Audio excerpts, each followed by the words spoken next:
श्रीकृष्ण शरणं मम, श्रीकृष्ण शरणं मम, श्रीकृष्ण शरणं मम, श्रीकृष्ण शरणं मम।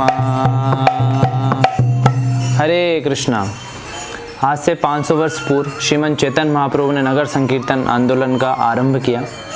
नगर संकीर्तन में प्रमुखता तो खैर हरि का नाम ही होता है, लेकिन कीर्तन में जब इंस्ट्रूमेंट्स जुड़ जाते हैं, वाद्य यंत्र जब जुड़ते हैं तो वो कीर्तन की मधुरता को और ज़्यादा बढ़ा देते हैं।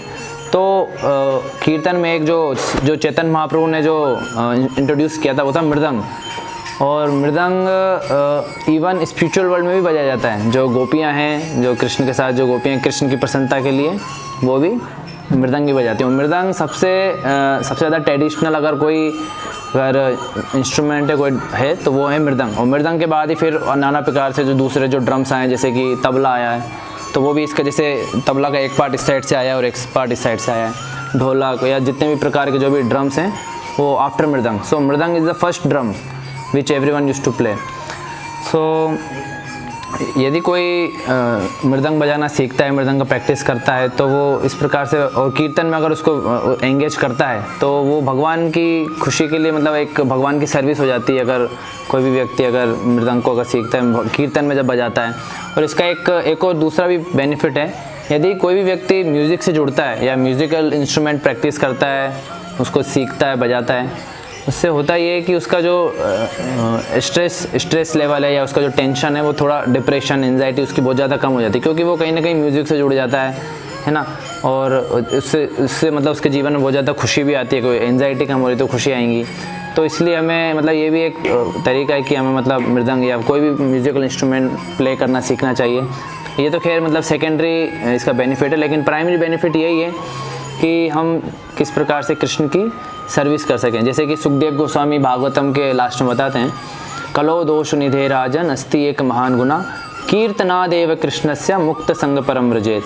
जो सुखदेव गोस्वामी परीक्षित महाराज को बताते हैं कि जो फ़ायदे सतयुग में ध्यान के द्वारा होते थे, जो फ़ायदे द्वापर युग में अर्च विग्रह के द्वारा होते थे, जो फ़ायदे त्रेता युग में यज्ञ के द्वारा हुआ करते थे, वो फ़ायदा कलयुग में केवल हरि के कीर्तन करने से मिल जाएगा।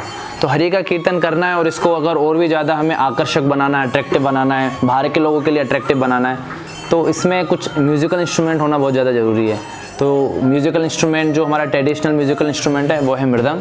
सो मृदंग को अगर कोई भी सीखता है तो वो भगवान कृष्ण की कीर्तन के माध्यम से भगवान की सेवा कर सकता है। तो मृदंग में बहुत सारे मंत्र होते हैं। अगर हमें कोई सी भी उसकी बीट सीखनी होती है तो जैसे बहुत सारे, जैसे कहरवा होता है, दादरा होता है, विलंबित ताल, तो नाना प्रकार की बहुत सारी तालें होती हैं। तो जिस प्रकार से बीट होती है, जो मंत्र होता है, तो उसकी जो लय होती है, जिस लय में मंत्र बोला जाता है उसी लय में फिर मृदंग भी बोलता है। उदाहरण के रूप में धा गी ते टे ता गी धीना, अभी जिस लय में मैंने बोला उसी लय में अब मृदंग भी बोलेगा। धा गी ते टे ता गी धीना। अनदर एग्जाम्पल, घे न ते टे धीना, धेटे धेटे ते धेटे, खी किना दा गे दा धई, ता की तेरे तेरे ता, की किना दा गे दा धई, ता की तेरे तेरे ता, की किना दा धई, ता की तेरे तेरे ता, धा धेने नक धेने धेने नक धेने धेने दा धेने दा धेने धेने धेने धेने दा धेने दा धेने धेने दा धेने नक,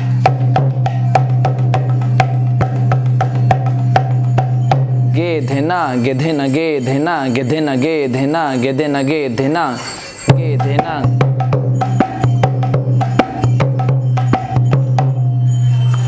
हरे कृष्ण।